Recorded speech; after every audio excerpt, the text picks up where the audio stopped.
So my first guest on my podcast is going to be Kirk Eddlemon, my neighbor growing up, and whitewater kayaker. And to start, I'll go ahead and say I try my best to take care of my body. I play basketball. I practice jiu-jitsu occasionally. But I just wanted to ask, what do you think kayaking necessarily does for the body? And I'll follow up by asking, what do you think it does for the mind? Because like you said earlier, we were talking about flow state. In jiu-jitsu, I have to completely black out my mind and solely focus on the task at hand, because I've got fear of pain. And the same thing kind of happens in basketball. And so I just wanted to hear kind of your thoughts on the mind-body connection and how that's important in kayaking. Yeah, I mean, that's a big topic, and it's something that we're all on the same path with these sports, like slowly starting to integrate mind and body and how to take care of both of them, when to prioritize which part of you is doing what, managing fear, anxiety, performance anxiety. But yeah, just starting physically with kayaking,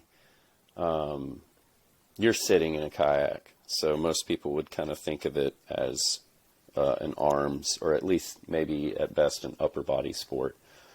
The reality with kayaking is it is a full body sport.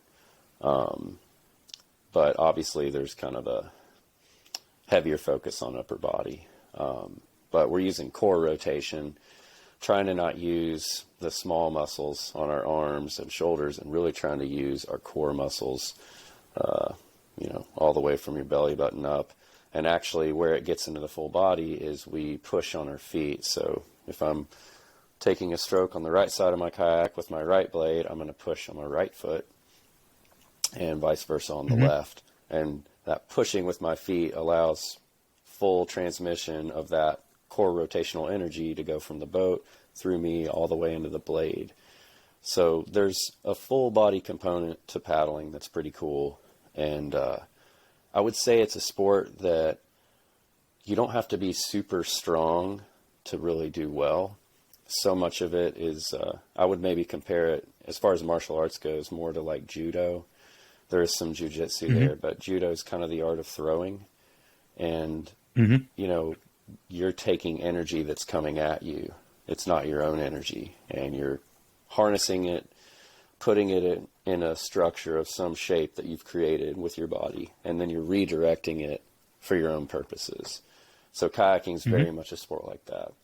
So probably most of the time I'm paddling, I'm at 60% throttle, chilling out. These kayaks don't go very fast. We're really relying on the speed of the water and just gravity, falling, acceleration due to gravity. But there's little bursts of time where I'm going to pull hard on my strokes, and so I'll get my RPMs way up and pull hard and really just kind of yank on the throttle. But the rhythm of the paddling experience is mostly, cruising at idle and then occasionally punching the gas. And really it's a mental game in that we're focusing on using currents that are all going different directions, and we see the boundaries of these currents, and every time we cross one, it's real similar to like whipping up onto a berm on a mountain bike, or like carving on skis, whether it's in the water on the lake or, snow sports on the mountains. It's an edge sport. So we're learning how to use our edges every time we cross these boundaries from one piece of flow going one direction to another piece of flow going a different direction, how we carve and edge into these turns. We control them with strokes. We're using our vision, just like in mountain biking or a lot of other sports, where you're looking is so fundamental. But that's kind of the idea of the physical side of things for kayaking. Yeah, very cool. I to kind of expand on one little thing you said, I took a jiu-jitsu class in college, but it was actually Japanese jiu-jitsu, so it was more of the judo aspect of things. And so I remember it just made me think, I remember the first month of class, we just learned how to fall Yeah. correctly and how to roll and keep yourself protected. So I imagine you guys have some sort of protocol to keep yourselves protected when things do go wrong. Yep. Yeah, and obviously something most people are probably aware of is we can roll our kayaks. So if we flip over, if we get knocked over, it's not an easily won skill, but so a lot of people struggle with it for a long time, like solidifying their roll. Most people learn like a pool roll, which is really just a practice roll in perfect conditions. And then their goal is to forge that to where it's an actual combat roll, where they're getting hit by rocks or they're anxious, they're out of air, like throw all the potentially difficult circumstances in there, they can still roll. That's a combat roll. We can also brace, so we can fall over, and we kind of, as a paddler, our head is our tail, which is a really weird thing. Evolution, would not choose that, but our head is our tail in kayaking. So you got a 13-pound bowling ball here. I can throw my head, if I'm falling to the right, I can throw my head to the right, throw it in the water, and then it causes me to just come right back up. And that's called bracing. I call it head dinking as well, which is the idea that we've got these tools. We know how to use our hips in concert with our head to counter movements that we don't want. And then there's, you can hit rocks. Sometimes if you could get stuck on a rock and you got to throw your body into it so that you can keep the boat away from it and work your way around. You can get stuck in hydraulics, just these little waterfalls that are recirculating the water. And if you get stuck in there, you're going to have to extricate yourself, try to paddle out. There's a lot of different techniques for that. And then the actual movement down a river, a lot of folks kind of just, that maybe they go on a rafting trip and they go to the top in the rafting bus and get in, and an hour later they're at the bottom and they don't really stop. It kind of gives a lot of the public the impression that whitewater paddling is just kind of like, oh, you just start here and then you just go down and it's kind of out of your hands. But there's a process by which you move down the river using eddies, which are little break spots. They're spots where the water's moving upstream or even just kind of calm and still. And so we'll eddy hop. We'll bounce from eddy to eddy. Kind of like if you think of like playing paintball, there's all these like obstacles to hide behind, and you're always like moving from obstacle to obstacle. It's that same way, but that allows you to control your downstream progress. Sometimes it has kind of a military vibe, like if we're really out there, we don't know what's downstream, conditions are dynamic, it feels serious, we'll be communicating, we'll use hand signals, we've got safety equipment. So there's a lot to moving around in the boat, protecting yourself, working good as a team. It's pretty much, for the most part, a team sport. And finding the right people that mesh with the team, that's just like any other sport, I would imagine. So, Yeah, definitely. So I'll kind of shift gears here. Was there a specific person or experience or set of experiences that kind of led you down this path? And yeah, if you could just kind of expound on that. I mean, I grew up in a fairly outdoorsy family. My dad was a long-distance trail runner, pretty obsessed with that. So he had done a lot of impressive stuff. He had ran the length of the Smokies through the national park. I think it's like 70 miles. It's like a very popular record now. I think it's called the SCAR. Maybe that's what it's called. But he was the first one to do it under 24 hours in the early 80s, which was a pretty cool accomplishment. He switched recently to ultramarathon cycling. So, you run around the mountains for years, ultras, it's wear out your knees. So now he rides a bike. But when I was a kid, we did a ton of hiking in the Smokies and on the Cumberland Plateau. We did a lot of canoeing. We did some whitewater canoeing on the Hiwassee River. It's about an hour and a half south of here. And that was just like a nice beginner river. So I got a taste for whitewater and just being outside, paddling rivers. That was always, just from being a kid, I was always super stoked about just chasing those kind of experiences. And then once I got to UT, they had a great outdoor program, and it was cheap, and you could just take gear out. And that's when I had the opportunity to like really dive into it. is when I started as a freshman at UT. So cool. Very cool. So yeah, I wanted to kind of touch on something that I experienced over the weekend and that we constantly experience every day. And it's the lesson that, Mother Nature is the provider for everything we have. I mean, all of our houses, our cars come from nature. But at the end of the day, Mother Nature really doesn't care about us. She hardly knows we exist. And it was something small, but we were at work, and at 10 a.m., our patio blew away. Yep. A big gust of wind came, knocked over 2 heaters, did hundreds of dollars worth of damage. And so, yeah, I just wanted to know, you probably have much more experience with kind of understanding that whole lesson of, Mother Nature's ambivalence and how she, paints with a broad stroke. And so, yeah, if you could just touch on that. Yeah, well, the lesson from it, one great thing that I've learned just spending so much time in the natural environment constantly is everything's out of your control. And if you just spend all your life deeply embedded in the, human-centric matrix of, you just spend your time in environments that we built and engineered and social constructs that are just heavily focused on the human element. It can be easy to kind of get a false sense that there's like a large amount of control and that everything's in service to us, and really kind of place your values solely in that. And we are a social species. I think Chris McCandless, the last thing he wrote in his book was Into the Wild, was happiness only real when shared. So we are happy together. But I think knowing where you came from, not just evolutionarily, but just, this is planet Earth. All the conditions are just so finely tuned for us to exist and be a stable life form on this planet. And I think spending a lot more time outside and in these natural environments and just having the experiences that you have when you spend a lot of time in these natural environments helps you feel smaller in a really productive way. Have some humility. And also, like, so many times the conditions when I'm working on the river are out of my control.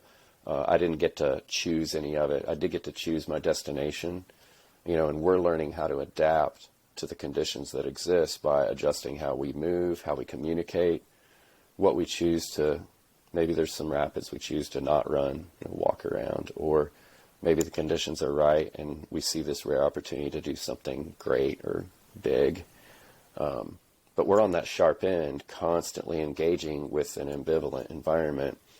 And that's good practice for life, because the illusion that we have a lot of control back in our human-focused environments, it's not doing you any favors. So I feel like my life on the river really trains me to have good perspective and keep things in context when I'm back in town, dealing with the day-to-day, doing all the stuff that we all have to do to maintain our home, our cars, try to plug into this big human matrix in a way that feels respectful and good for our family unit. There's just a lot of stuff to balance, but a lot of folks don't have that outdoor connection, and I think that, I think it adds perspective and gives just a little more 3D view of like our importance and what's important, and how big of a problem is this situation and how big of a problem really is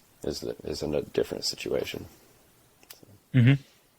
Yeah, you're really constantly practicing one of like the main pillars of Stoicism, learning to control the things you can control, and understanding that most of this experience we don't control. And so the way I think about it, or the most obvious situation in my head is driving. You know, a lot of times I'll get a little pissed when somebody is driving slow or doing something dumb behind the wheel of a car. And so I used to really like kind of freak out. I'd yell to myself in the car, "What are you doing? What are you doing?" And the more I practice it, the more, you know, I still will have a little bit of a freak out for like 2 seconds, be like, "What are you doing?" Yeah. And then I think to myself, am I in control? Nope. Then why am I worried about it? So yeah, and I'll go ahead and move on. So I was reading up on your website last night, and I found a really cool sentence you wrote, and it kind of mirrors a lot of the basic teachings of Taoism and a lot of the major Western religions. But you said, as humans, we've staked our whole strategy on why and how, but the river simply is, and it's the things that are which can be the hardest to accept. So is there any sort of like philosophy you loosely, you know, follow, or maybe a collection of them, or what do you think about that? Yeah, that's a good. Yeah, I don't know if I can't say I have a full-size developed overarching philosophy, but just like a giant binder full of lessons, you know, and the binder's getting thick and bulging and kind of wearing out and starting to put more binders on the shelf. It's just, yeah, life lessons. And each individual one can be pretty potent and speak to you, especially when it's happening to you. But I think in aggregate, you're able to contextualize it and like make longer term sense of it. And I think that's just the wisdom of getting older. For most of us, I think as we get older, we just, and like we were talking about before, I do think like it's identifying your locus of control and dealing with things beyond that locus and within that locus in two different ways. And just, it's not an easy line to find. It moves around. It's fuzzy. But I think when you see people in life doing well, they're riding that line smoothly, and they make stuff look easy. And it's whether it's kayaking or, you know, rock climbing or playing music, anything that requires that mind-body connection and focus.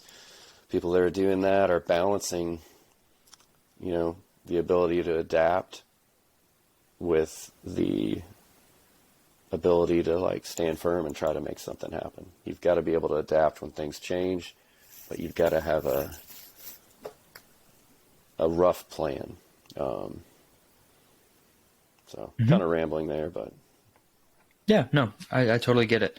And I wanted to touch on one thing you said about, you know, kind of the comfort of our human-centric environments, you know, living in homes and being in office buildings. And it reminded me of a movie I watched recently for the first time. Have you seen it, The Tree of Life? Oh, yeah, Terrence Malick, is that?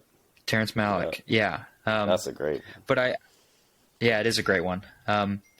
But I always kind of found it cool because you're living the antithesis of Sean Penn's character, where he's constantly jaded by the urban lifestyle and the office buildings and just the drab nature of it. And so I feel like a cool analogy for man, there is one shot where you can see him in like the courtyard of his of I guess his office or his work, and he looks up through the sky at a tree, you know, tethered by cables. Yeah. But you still see the beautiful light of the sun coming through, and he's still clearly focusing on the life, the life that's on this earth. And so I found it cool that you're honestly living the exact opposite life of that. And, you know, you seem mentally at peace and glad to be where you are, you know? Yeah. Well, and I was heading in the direction of there's a lot of luck, and I don't think luck actually exists, but I think luck is a word we use to describe the things that happen that we were not able to predict. So there's good luck and bad luck. It's really just the circumstances, and we have a limited range of predictability. But I've had a lot of good luck in that regard. Just had a good upbringing, living in the USA, so many good things. Growing up close to the mountains, as far as choosing what I chose, it's definitely a rare occupation, and it's not something very many people do, but the Knoxville area is one of the best places to do it. So I did grow up in, I meet people now who went to my same high school, Farragut High School, who are still there right now, and they're whitewater kayakers too. So this is a good place to end up going down that road, and there's very few of us. It's a very niche little sport, but so just growing up in the right place, right time. There's all the kind of personality traits. I think early on I was super obsessed with kayaking. I guess I still am.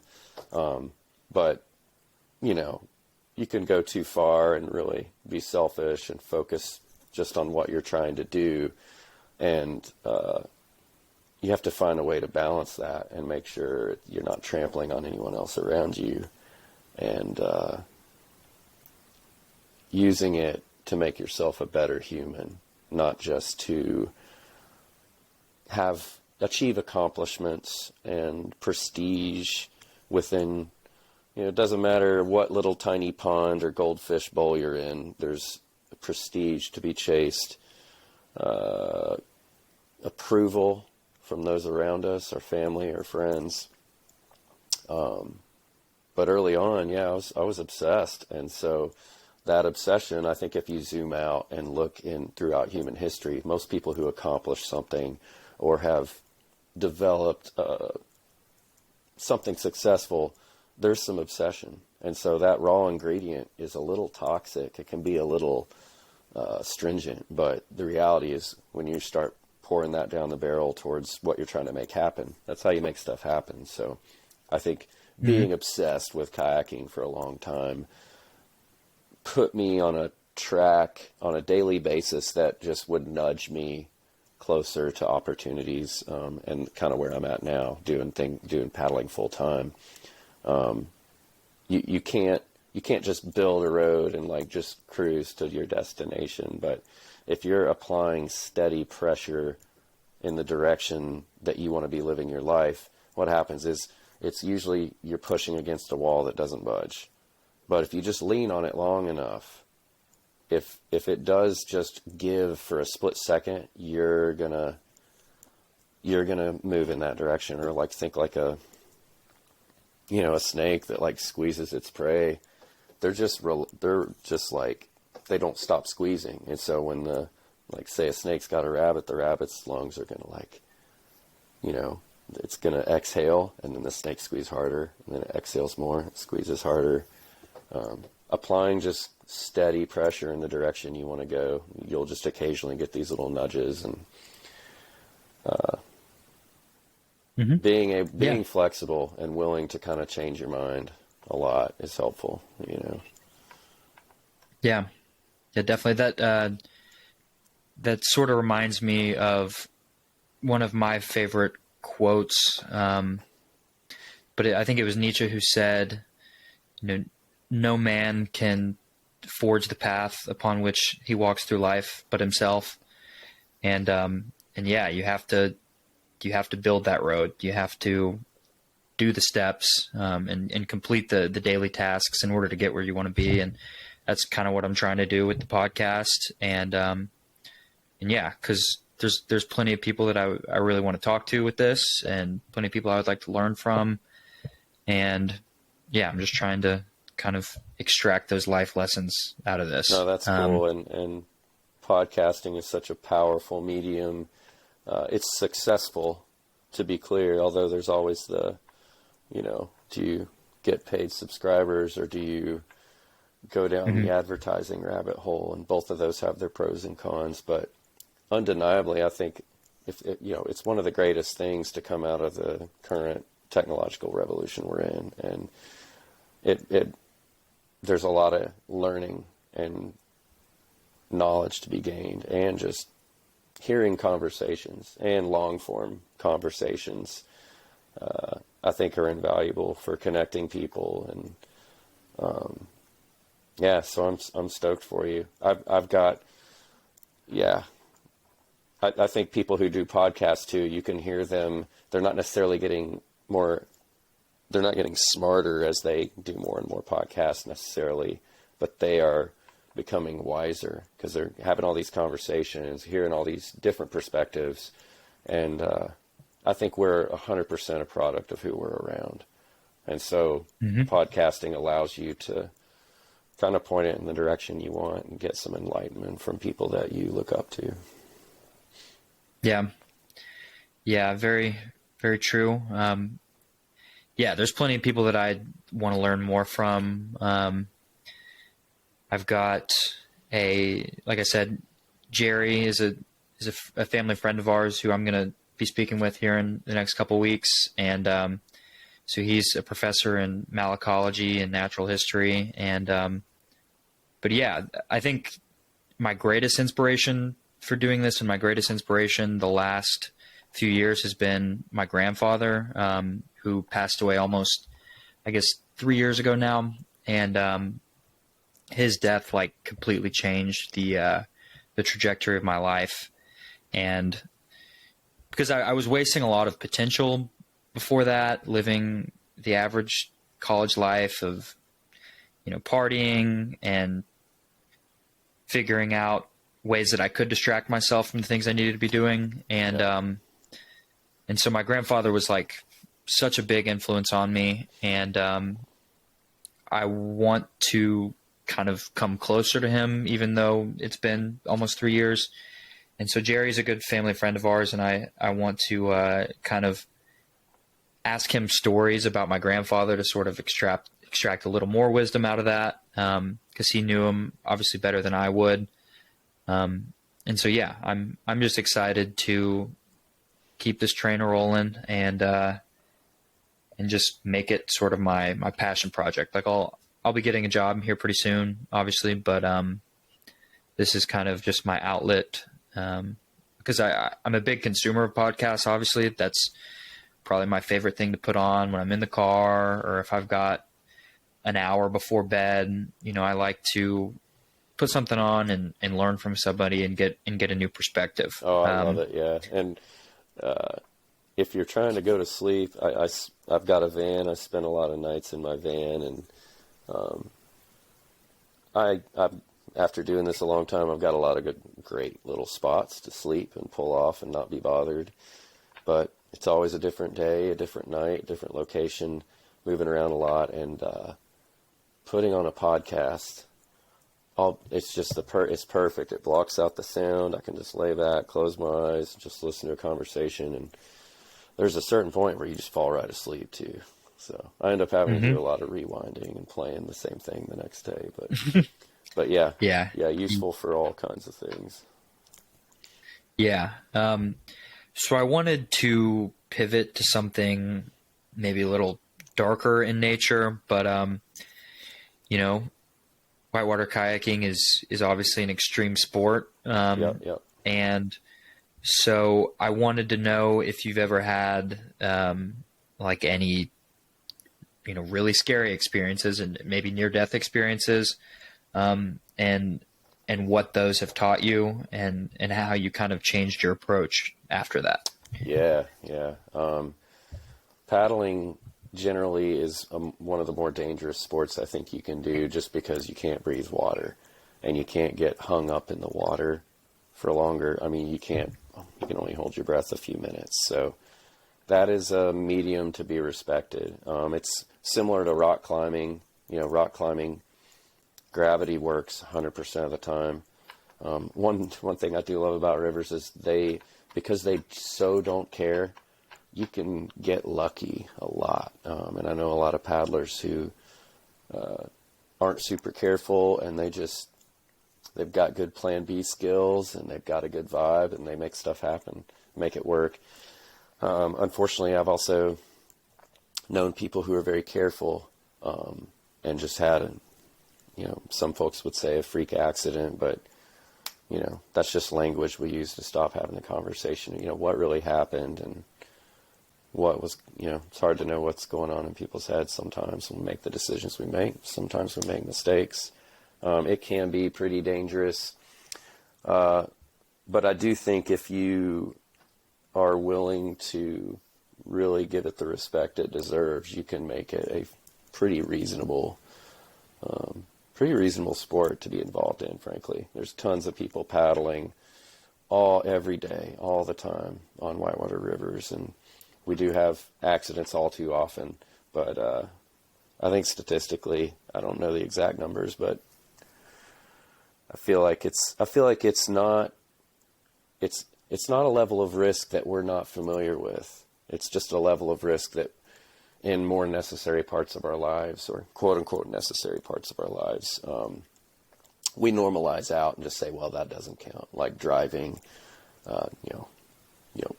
drinking and driving, that's some people are doing all the time. There's so many, walking in the street. I mean, and that's kind of a cliche trope that people use to basically, it's what you hear every extreme sport dude say on a video right before he does some crazy stuff, right?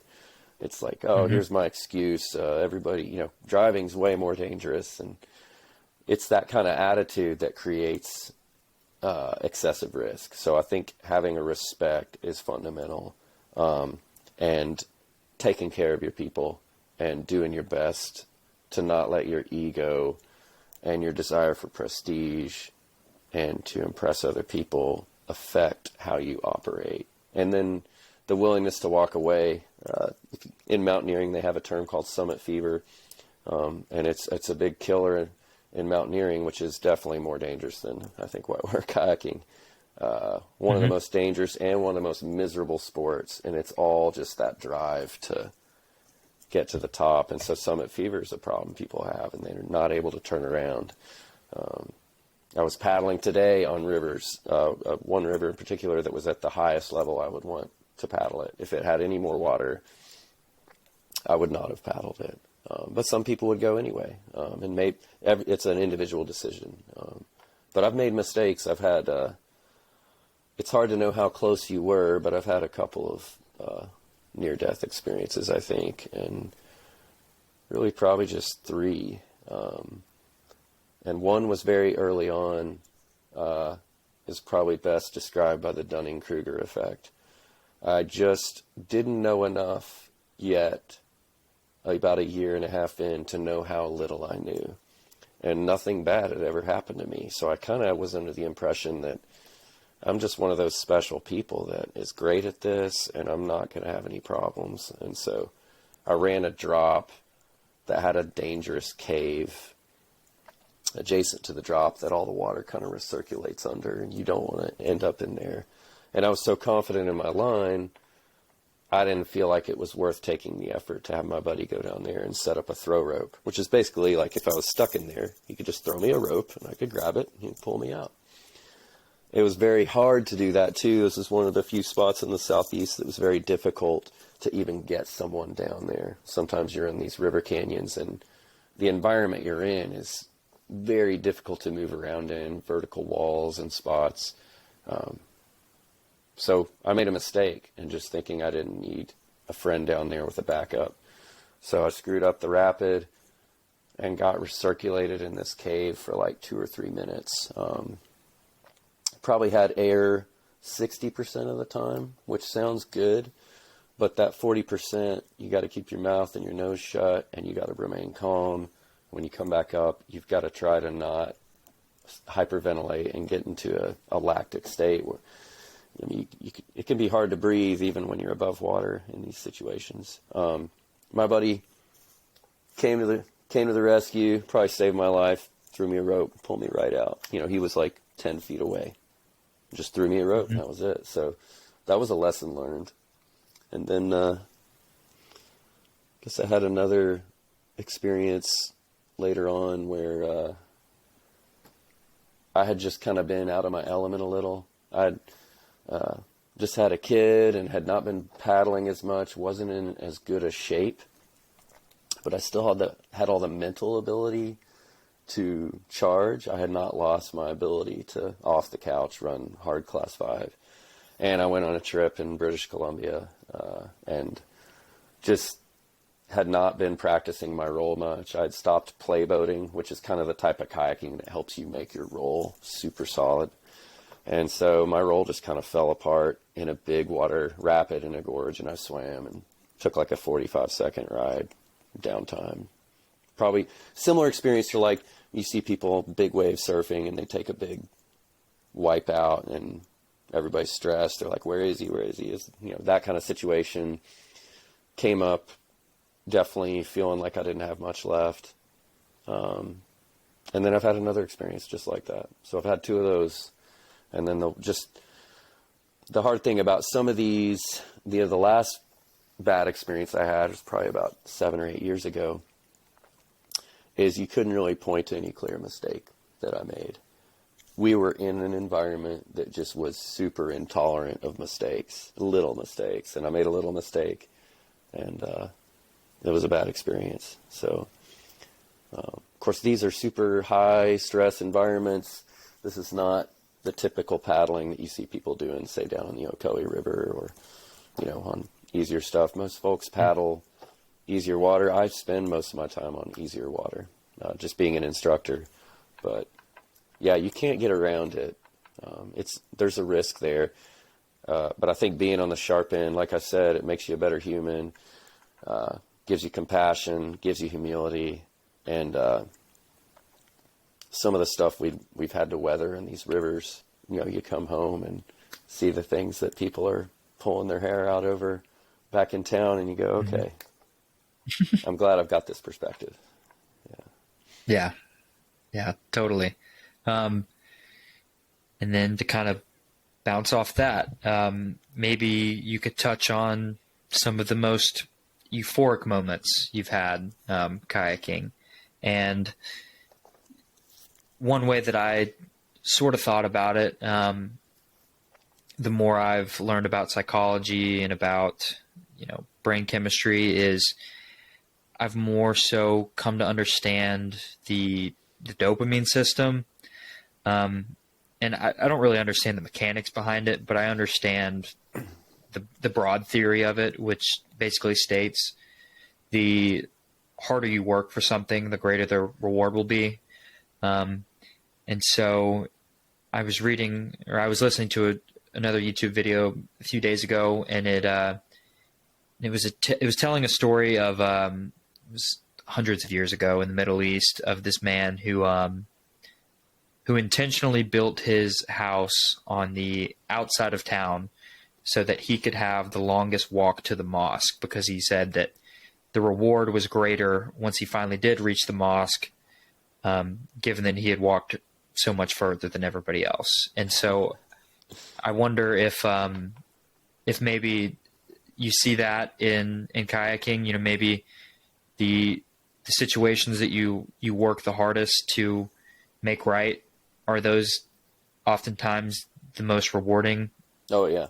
moments? And about the guy walking a long ways to the mosque, I mean, just real quick, you know, a lot of the most dedicated paddlers in the region live a long ways from Whitewater. People in Nashville, Louisville, Columbia, South Carolina, Richmond, Atlanta and further south, Birmingham and further south. People that have to drive longer distances to this core Whitewater area of the Southern Appalachians, they're usually up earlier. They usually have their ducks in a row, and they put in, they're highway warriors. They put in the miles to just have these amazing experiences, and they appreciate them. And a lot of people that live in, say, Chattanooga, Knoxville, or Asheville, where it's really like you're in the heart of the whitewater scene, people can be pretty ho-hum and aloof, and yeah, maybe I'll go paddle today. How's noon or 1 o'clock sound? And it's once again, we're products of our environments and our habits, but the preciousness of what you're chasing does to some degree depend on not only its rarity and how rare of an opportunity is, but it's also, like you're saying, how much work do you put in? And I've done a lot of exploring, which is where you put in a lot of work, a lot of times for not a lot of whitewater. If you're exploring a new river that hasn't been paddled, you've probably done a ton of map work. You've had to kind of quantify the size of the river, the size of the watershed, the catchment that, any drop of rain that falls in this geographic perimeter is going to go into that creek. How much rain do you need? What's the timing? Maybe you've got to go out there and hike the stream bed several times to get a feel for what it's going to look like. Got to get the right crew, and then you got to wait for the right day. And a lot of these exploratory experiences, that creek might have the right amount of water in it 3 to 5 days a year. And a lot of our great resources here are classic whitewater rivers. They've got water 30 days a year, or 60, or 120. But you're chasing these rare things that don't have sufficient flow very often. You're also putting in a lot of work. And I've had busts and I've had amazing experiences doing that.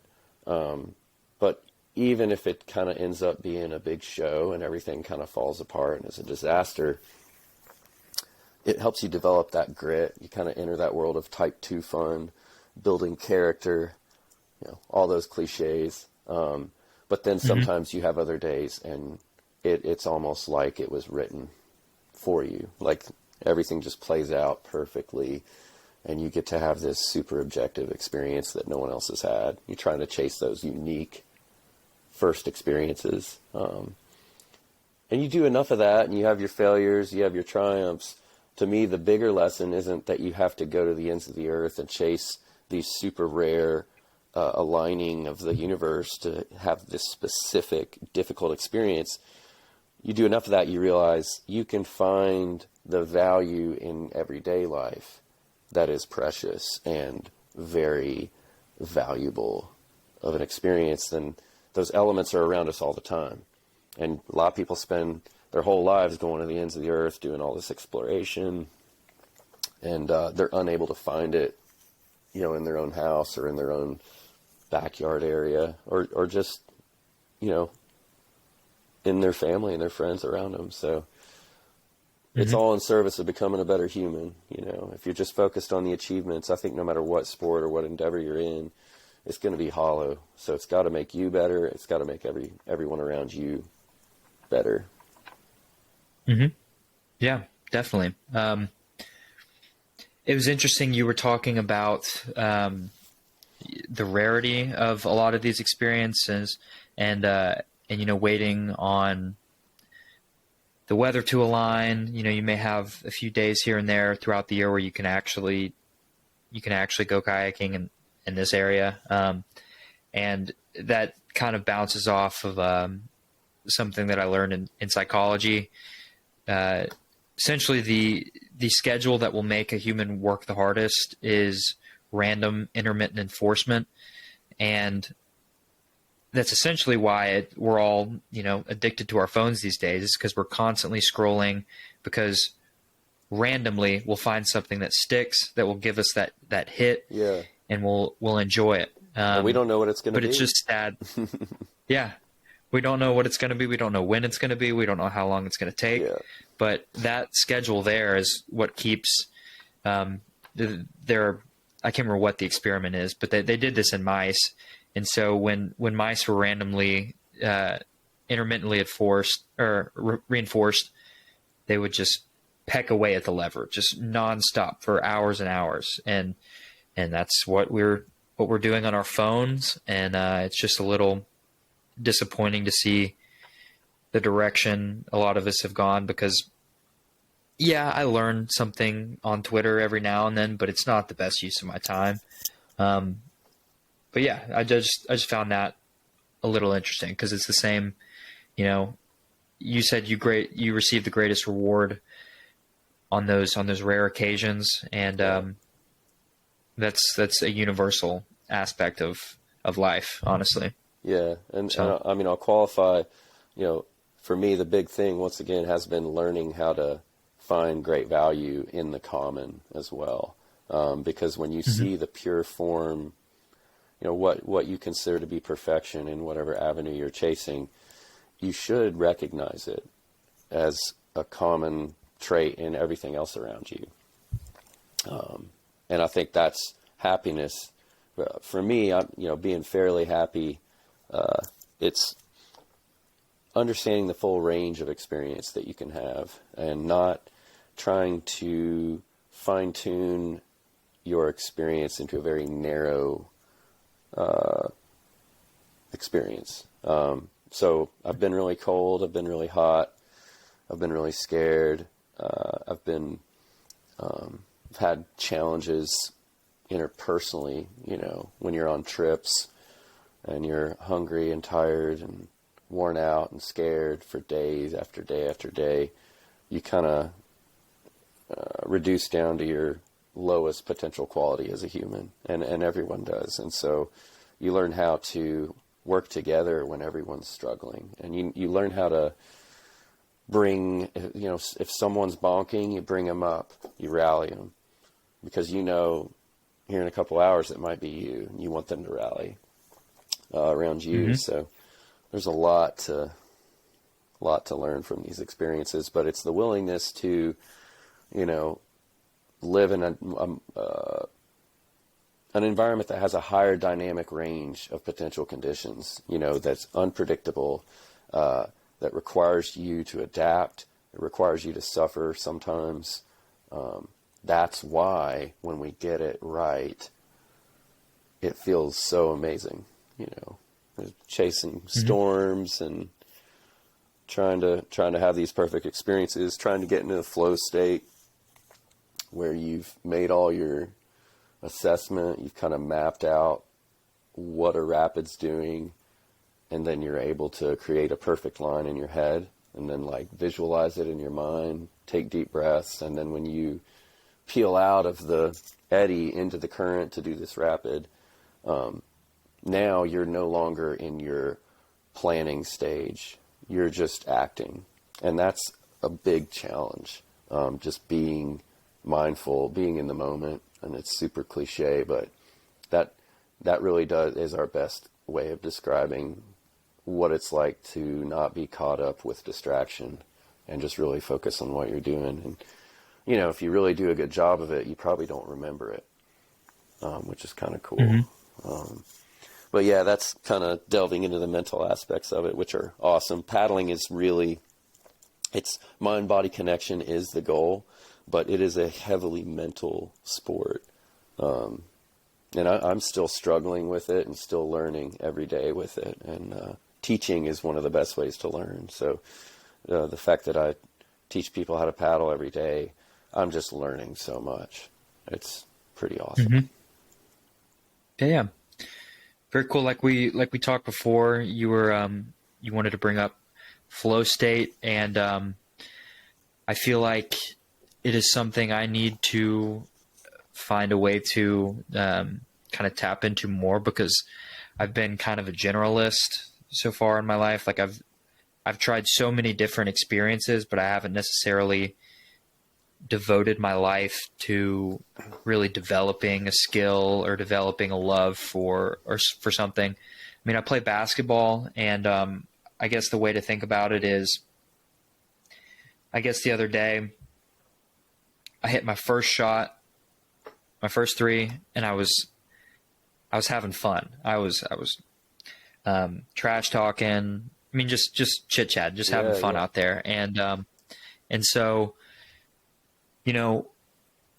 when I really kind of disconnect my mind and get out of my own way, I feel like I'm able to, achieve that flow. And So if you've got, you are obviously dealing with flow state every day, and I just want to kind of know your thoughts on the whole that whole aspect of it. Yeah, I could talk about it for a long time, and not because I don't know if I have anything profound to say about it, but it's just something I'm enamored with. And I've got a buddy who's a whitewater paddler, and he did his master's thesis on flow state. I'm going to butcher the guy's name, Chesmahai or something like that. Do you know who I'm talking about? This I don't know, believe Eastern so. European dude that kind of developed the idea of Chesmahali, I think, flow state. Something worth checking out. But no, it's fascinating. You look at animals all around you, and you kind of curiously wonder, are they just in flow state all the time? And I think it's a more derivative, like algorithmic state of human existence where you're just operating and you're not outside yourself trying to understand what it's like to be you. You're simply, you are it. There's no time. Just really, and I think that's when we do our best work. I mean, I know people who knit who get in flow state. This doesn't have to be kind of what you would more typically think, what's required to get into flow state. You don't have to have a gun to your head to be in flow state. One thing about whitewater that allows you to get into flow state is if there is consequence, you definitely want to be able to focus, and you have to just have uninterrupted focus. And to me, it's super breathing oriented. So it's all about breathing, focusing on your breathing. If I have the opportunity to be sitting still before I'm going to do whatever I'm about to do, visualization is huge. Like just visualizing it and physically moving with the visualization, getting my breathing down. Close your eyes, open your eyes, look around, check out the beauty around you, this scene that you're in, that you're about to do this thing in, and just getting connected to what you're doing. And you can't banish thoughts, and you can't just get rid of the fuzz. You just kind of have to learn to live with the fuzz, and it's just in the background, and you're just focused on what you're doing. But it's cool because the difference in output and like results and achievement between being in flow state and not being in it is just night and day. And I think we're humans.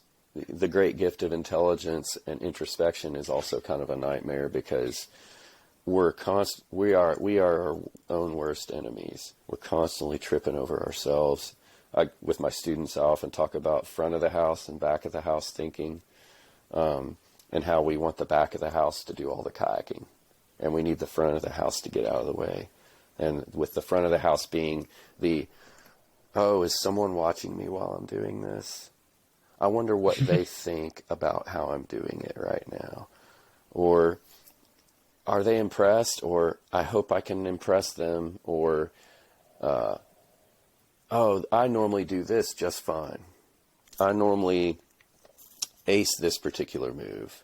That's just what I do. Okay, now you're getting lost in thought about your past, what you have done.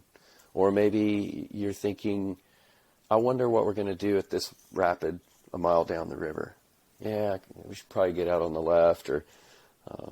Or being distracted, there's someone I need to be keeping an eye on. But there's just so many distractions that pull us away from being able to focus on what we're doing. But if we can focus and get into that flow state, we just perform so much better. And to me, it's knowing that there's such a disparity in performance based on whether you're in flow state or not. I'm interested in learning more about it. I spend some amount of time learning about it and also trying to practice it. And it's cool because you really can do amazing things if you can access that. But it takes practice. I mean, it's mindfulness meditation is kind of the meat and potatoes of it. I don't necessarily do a lot of that formal training, but I try to just have mindfulness be a part of how I'm operating when I'm on the river and when I'm executing a line. You know, once you've decided to do something and you have put yourself into the fray, it's time to just flow. Mm-hmm. So it's super fun. Yeah. Like I said, I'm a generalist. I've been doing a little bit of jiu-jitsu on the side, but the thing you brought up about breathing was very cool to me, because I'm only a white belt. I've only really been doing this for a few months.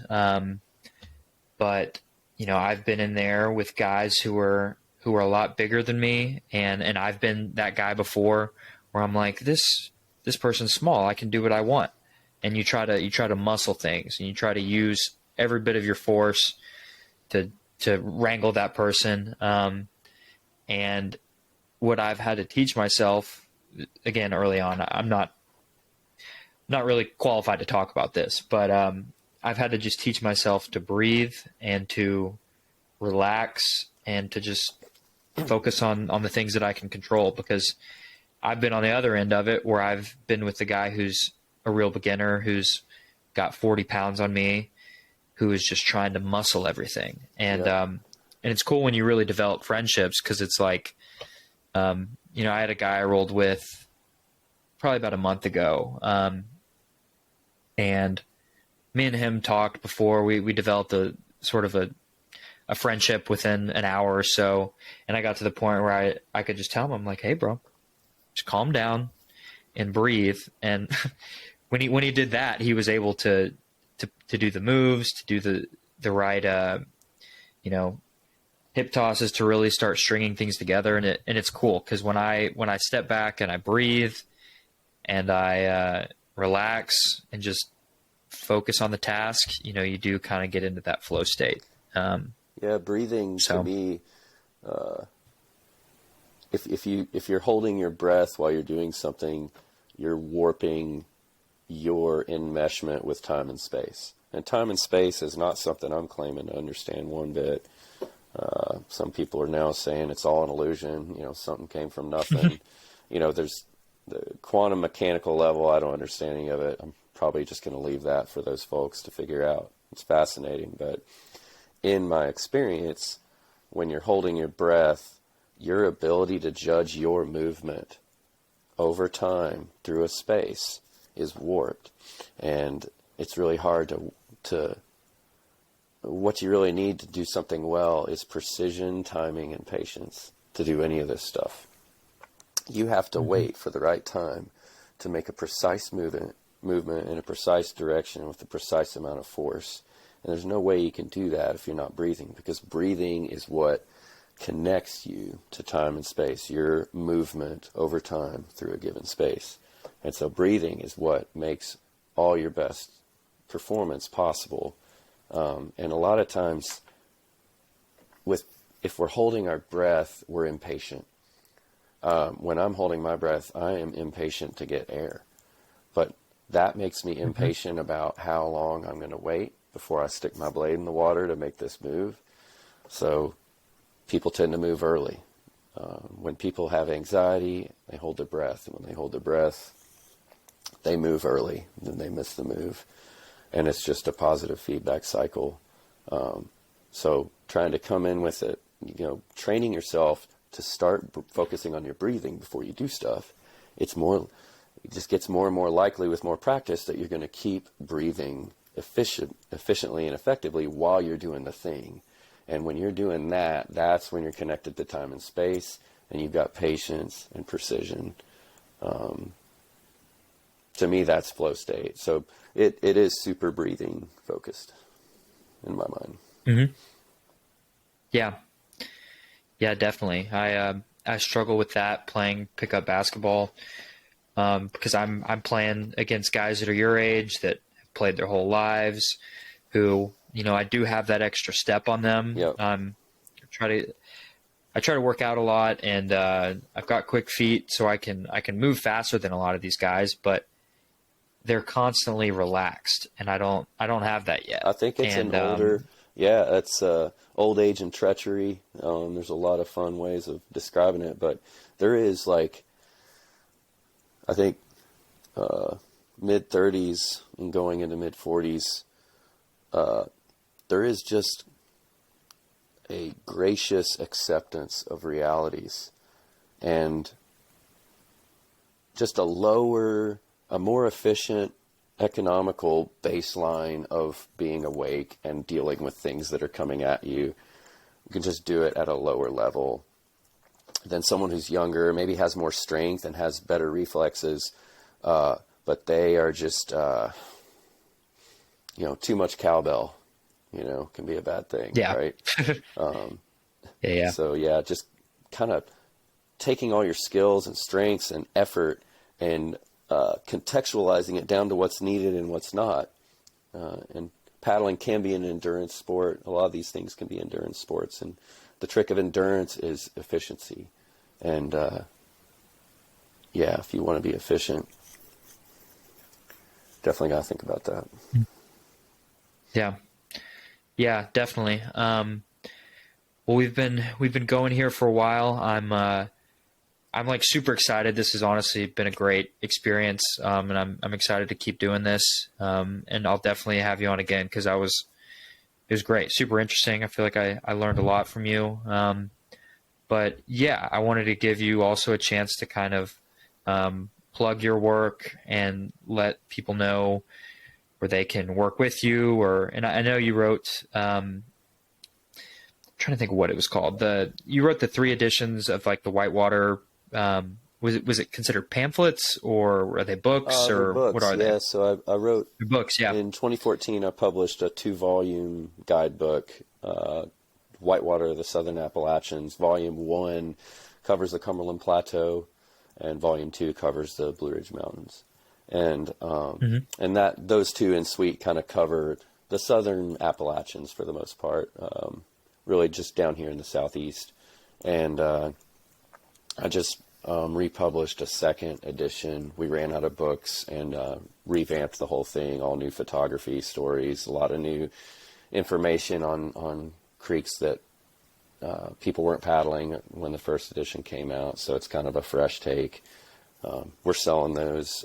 You can find them at www.wolverinepublishing.com. That's just the website for my publisher, Wolverine Publishing. And if people want to reach out and potentially like take some kayaking lessons or try whitewater paddling out, you can go to my website at www.southernapps.com. So SOUTHERNAPPS.com. But that's my web presence. I'm on Facebook and Instagram. Just Kirk Eddlemon, my name. But yeah, I was happy to talk to you. Yeah. It was, I love that you're starting a podcast, and it sounds like you've got some cool topics and some real talk, not just chit chat. Really trying to figure some stuff out. I love that. Yeah, I'm just trying to learn with this, I guess. But yeah, I'm excited. We'll definitely have to. I'll definitely have to go take a trip with you soon. Hopefully, I can fit it in, because it seems like an awesome idea for me. I mean, I like to spend a lot of time outdoors. I have a little experience mountain biking and obviously hiking and skiing and water skiing. So I've been kayaking with my dad, nothing whitewater. Yeah. I've probably been like whitewater rafting, but that's not really the same. I mean, it's definitely a whitewater experience. Yeah.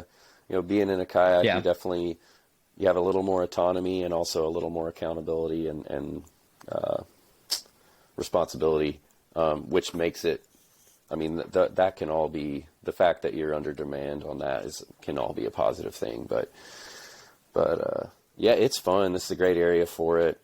I don't think there's any better way to experience the beauty of the Southeast than being in a kayak, leaving the road behind and cutting through these canyons, having these experiences with people you love and care about. It's definitely got all the elements of a lifestyle sport. It's kind of considered one of the lifestyle sports. To me, that's kind of a lifestyle is more of a surrogate for just like, it's really, it's so engaging that it it can take over a fair bit. Mm-hmm. So you end up building a lifestyle around it. Yeah. I totally get it. Well, yeah, we can wrap up, and I'll be sure to put access to your books and your website in the description, so everybody can easily reach you there. So yeah, I'll go ahead and wrap this up. But it was good talking with you. All right. Yeah. Thanks, Sam. Appreciate it. All righty. Yeah. Thank you. Have a good rest of your day. You too. Thanks.